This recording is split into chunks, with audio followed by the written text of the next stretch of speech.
ಈ ದೇವೇಗೌಡರು ಒಂದೊಂದು ಪ್ಲಾನ್ ಮಾಡೋದಿಲ್ಲ. ಆಮೇಲೆ ಅವ್ರು ಮಾಡಿರುವಂತ ಈ ಪ್ಲಾನ್ ನಿಖಿಲ್ ಕುಮಾರಸ್ವಾಮಿ ಅವರು ನೆಕ್ಸ್ಟ್ ಸಿಎಂ ಅನ್ನುವಂಥದ್ದನ್ನ ಕೇಳಿ ಕೆಲವು ಜನ ಅನ್ಕೊಂಡಿರ್ತಾರೆ. ಕನಸು ಕಾಣಬೇಕು, ಬಟ್ ಇಂಥ ಕನಸು ಕಾಣಬೇಕಾ ಅಂತ ಕೆಲವು ಜನ ಮಾತಾಡ್ತಿರ್ತೀರಿ ಅಥವಾ ಅನ್ಕೊಳ್ತಿರ್ತೀರಿ. ಆದ್ರೆ ಏನೇನಿದೆ ಅನ್ನುವಂಥದ್ದನ್ನ ಸವಿಸ್ತಾರವಾಗಿ ನಿಮ್ ಮುಂದೆ ನಾನು ಹೇಳ್ತೀನಿ. ಆಗ ದೇವೇಗೌಡರ ತಲೆ ಏನು ಅಂತ ನಿಮಗೂ ಕೂಡ ಗೊತ್ತಾಗುತ್ತೆ. ಆಯ್ತಾ?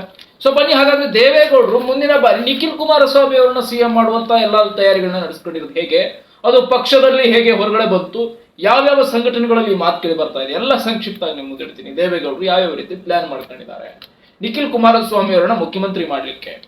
ಸೊ ನೋಡಿ, ಜನತಾದಳ ಪಾರ್ಟಿಯನ್ನ ಕಟ್ಟಿದಂತಹ ಮುಖ್ಯಸ್ಥ, ಜೆಡಿಎಸ್ ನ ಮುಖ್ಯಸ್ಥ, ಅಂದ್ರೆ ಜೆಡಿಎಸ್ ಪಾರ್ಟಿಯನ್ನ ಕಟ್ಟಿದಂತ ಮುಖ್ಯಸ್ಥ ಎಚ್.ಡಿ. ದೇವೇಗೌಡರು ಅಂತ ನಿಮಗೆಲ್ಲರಿಗೂ ಗೊತ್ತಿರುವಂತದ್ದು.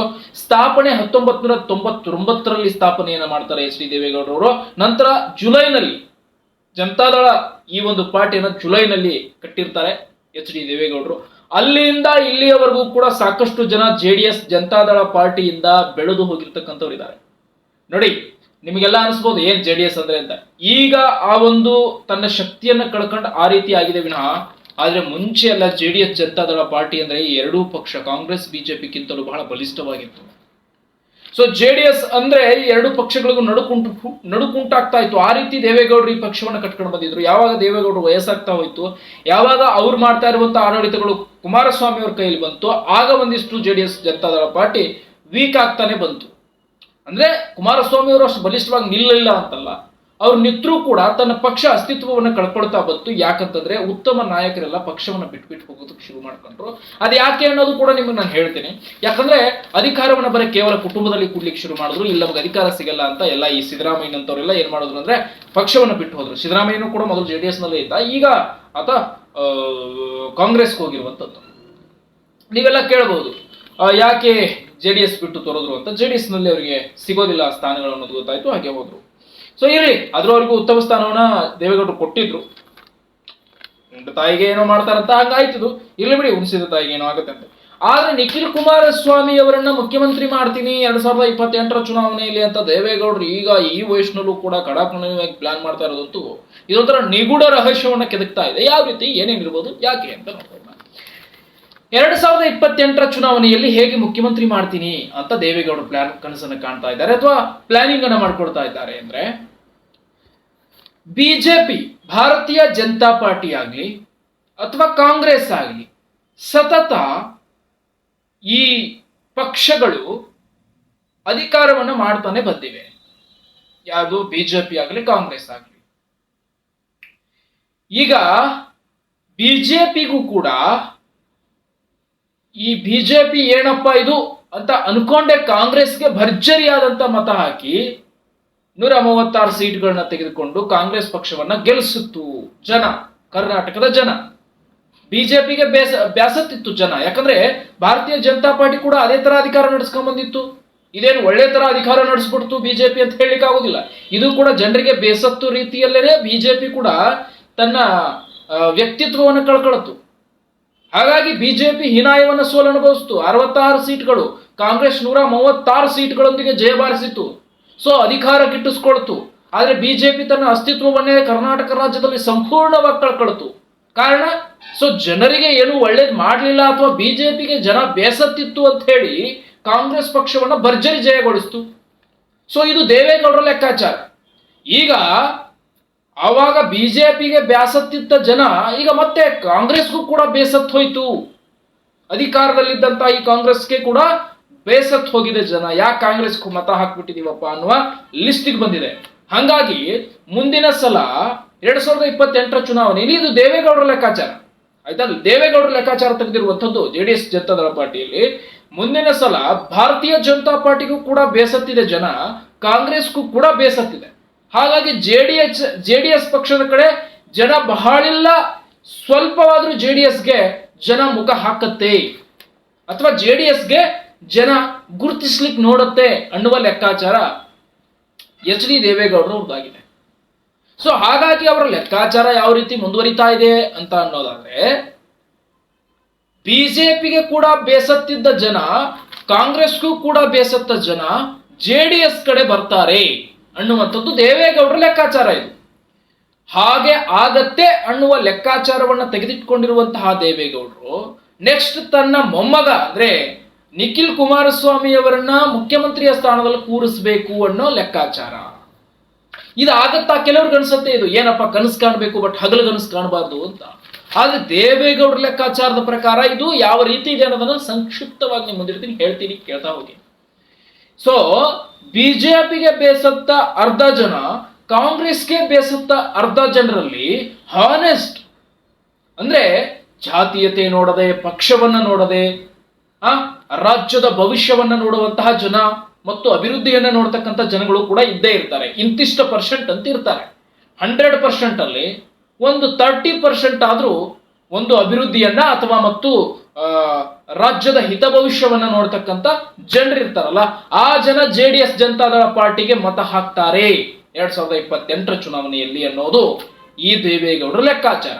ಹಾಗಾಗಿನೇ ಈಗ ಪ್ರತಿ ಹಳ್ಳಿಗಳಲ್ಲೂ, ಪ್ರತಿ ಡಿಸ್ಟಿಕ್ಗಳಲ್ಲೂ, ಪ್ರತಿ ತಾಲೂಕಿನಗಳಲ್ಲೂ JDS ಸಮಾವೇಶವನ್ನ ಹಮ್ಮಿಕೊಳ್ತಾ ಇದ್ದಾರೆ. ಕಾರ್ಯಕರ್ತರಿಗೆ ಹುಮ್ಮಸ್ಸನ್ನ ಕೊಡ್ಲಿಕ್ಕೆ ಪ್ರತಿ ಡಿಸ್ಟಿಕ್ಗೂ ಕೂಡ ಸಮಾವೇಶವನ್ನು ಮಾಡುವ ಲೆಕ್ಕಾಚಾರವನ್ನ ದೇವೇಗೌಡ ಹೂಡಿದ್ದಾರೆ.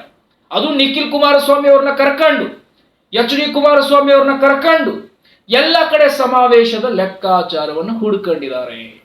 ಹಾಗಾಗಿನೇ ಸಮಾವೇಶವನ್ನು ಮಾಡ್ತಾ ಇದ್ದಾರೆ, ನಿಮ್ಗೆ ಗೊತ್ತಿರುವಂತ ವಿಚಾರ. ಸೊ ಹಿಂಗೆ ಎಲ್ಲಾ ಲೆಕ್ಕಾಚಾರ ತಕ್ಕೊಂಡು HD ದೇವೇಗೌಡರು ಈ ರೀತಿ ತಯಾರಿಗಳನ್ನು ನಡೆಸ್ಕೊಳ್ತಾ ಇದ್ದಾರೆ.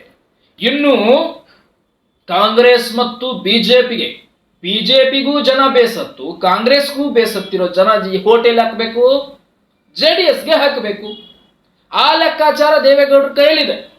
ಒಂದಿಷ್ಟು ಸಮಾವೇಶಗಳನ್ನ ಮಾಡ್ತಾ ಪ್ರತಿ ಡಿಸ್ಟಿಕ್, ಪ್ರತಿ ತಾಲೂಕಿಗೂ ಕೂಡ ಸಮಾವೇಶವನ್ನು ಮಾಡಿದ್ರೆ JDS ಅನ್ನೋದು ಕೂಡ ಮನೆ ಮನೆಗೆ ತಲುಪುತ್ತೆ, ಇವತ್ತಿನ ಯುವಕರಿಗೆ ತಲುಪುತ್ತೆ ಅನ್ನೋದು HD ದೇವೇಗೌಡರ ಲೆಕ್ಕಾಚಾರ.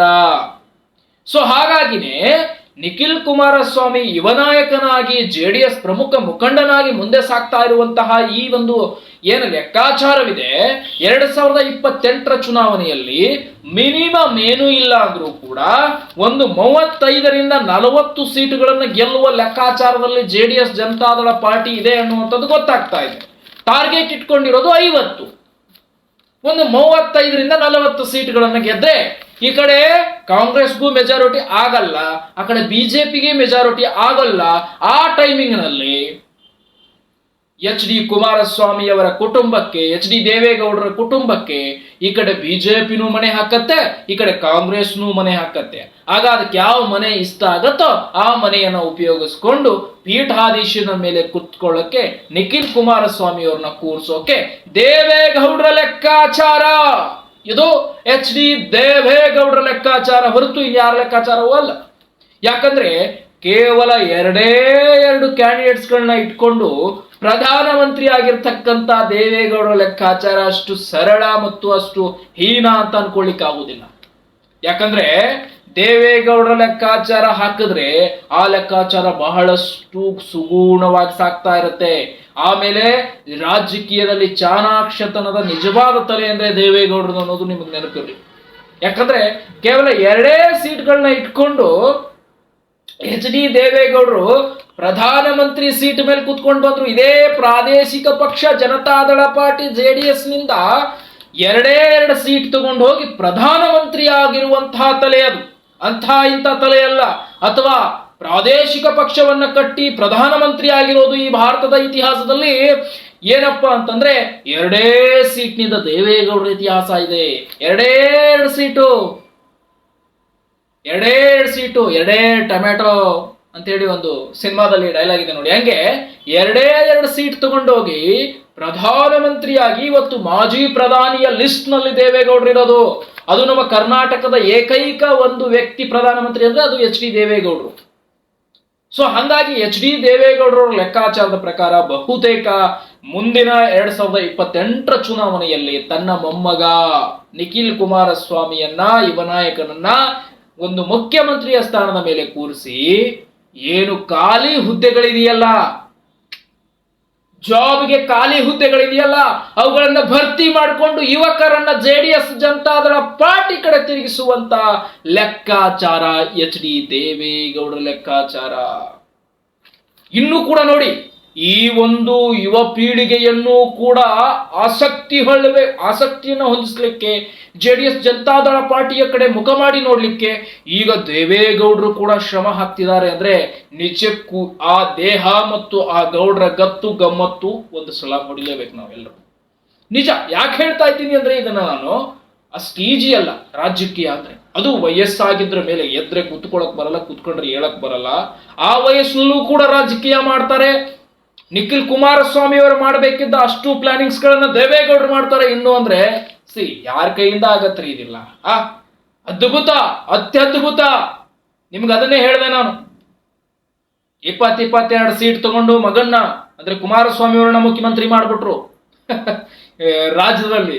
ಆಮೇಲೆ 2 ಸೀಟ್ ತಗೊಂಡು ಹೋಗಿ ಮುಖ್ಯಮಂತ್ರಿ ಆದ್ರು, ಪ್ರಧಾನಮಂತ್ರಿ ಆದ್ರು ದೇವೇಗೌಡರು.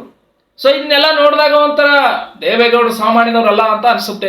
ಸೊ ಈ ಬಹುತೇಕ ಈ ವಿಚಾರಗಳನ್ನ ಕೇಳಿದಾಗ ಏನೇನಾಗುತ್ತೋ ಗೊತ್ತಿಲ್ಲ. ರಾಜ್ಯದ ಜನತೆ ಯಾವ ರೀತಿ ಮುಂದೆ ಕೈ ಹಿಡಿಯುತ್ತೆ ಅನ್ನೋದು ಗೊತ್ತಿಲ್ಲ. ಒಟ್ಟಿನಲ್ಲಿ ದೇವೇಗೌಡರ ಕನಸು ನನಸಾಗ್ಲಿ ಅನ್ನೋದೇ ನಮ್ಮ ಆಶಯ ಕೂಡ. ಯಾಕಂತಂದ್ರೆ ವಯಸ್ಸಾಗಿದೆ, ಮೊಮ್ಮಗರನ್ನ ಮುಖ್ಯಮಂತ್ರಿಯಾಗಿ ನೋಡ್ಬೇಕನ್ನೋ ಕನಸು ಹಂಬಲ ಇದ್ದೇ ಇರುತ್ತೆ. ಸೊ ದೇವ್ರು ಏನ್ ಮಾಡ್ತಾನೆ ಮಾಡ್ಲಿ, ಒಳ್ಳೇದಾಗ್ಲಿ. ಆದಷ್ಟು ಮತ್ತಷ್ಟು ರಾಜಕೀಯ ಸುದ್ದಿಗಳನ್ನ ನಿಮ್ಮ ಮುಂದೆ ಪ್ರಸ್ತಾಪ ಪಡಿಸ್ತಾ ಇರ್ತೀವಿ. ಮತ್ತಷ್ಟು ಮುಂದಿನ ವಿಡಿಯೋಗಳಲ್ಲಿ ನಿಮ್ಮನ್ನು ಭೇಟಿ ಮಾಡ್ತೀವಿ.